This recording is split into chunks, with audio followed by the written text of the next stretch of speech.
n'en parlait ouvertement. Et pourtant, j'ai vu les signes. Tout a commencé la nuit où j'ai vu cette ombre pour la première fois.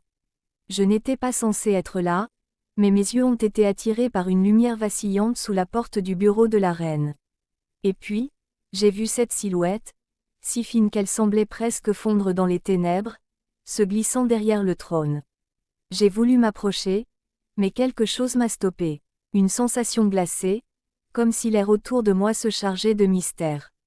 Quand je suis retourné voir la reine le matin suivant, elle semblait distante, comme si la nuit avait laissé une trace sur elle. Mais elle ne disait rien. Et moi je n'ai pas osé poser de questions. Pas encore. Une nuit, je n'ai pas pu me retenir. J'ai suivi la reine, discrètement, comme une ombre dans l'ombre.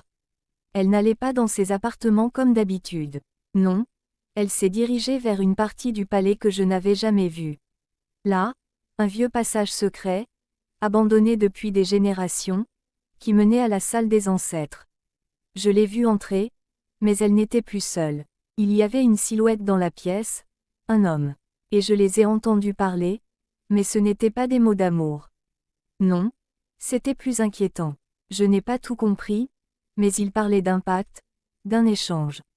Je n'ai pas voulu entendre plus, mais j'ai vu assez pour comprendre que la reine Amina était en train de faire quelque chose de dangereux. Un pacte, un sombre pacte qui la liait à des forces plus puissantes qu'elle n'osait admettre. Les jours suivants, tout a changé. La reine est devenue différente. Plus froide, plus distante, comme si une partie d'elle avait disparu dans les ténèbres. Et les choses qui se produisaient dans le palais, elles étaient étranges. Des bruits la nuit, des lumières vacillantes, des cris étouffés venant de la salle des ancêtres. J'ai enfin compris. L'ombre, ce n'était pas une créature, ni un fantôme. C'était l'esprit d'un ancien sorcier, un être maléfique lié au trône. La reine Amina, dans un moment de désespoir, avait cherché son pouvoir dans des rituels interdits. Mais elle avait réveillé un esprit vengeur. L'ombre la suivait partout, se nourrissant de ses faiblesses.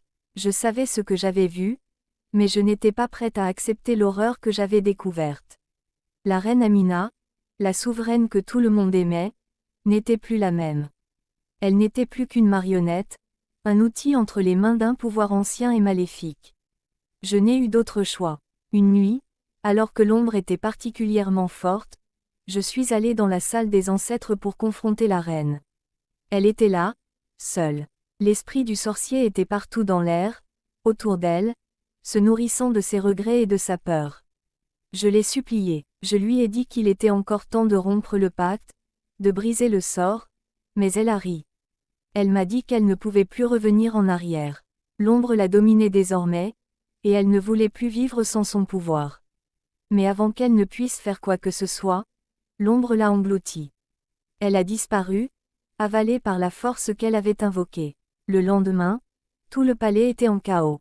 La reine n'était plus là. Certains disaient qu'elle avait été emportée par l'ombre, d'autres prétendaient qu'elle avait fui. Mais moi, je savais la vérité. Elle avait été prise, détruite, par son propre désir de pouvoir. Je n'ai jamais parlé de tout ça à personne. Ce secret, je le porte seul. Mais je vous le confie aujourd'hui, parce qu'au fond de moi, je sais que ce que la reine a fait peut arriver à n'importe qui. L'ombre, c'est le prix du pouvoir.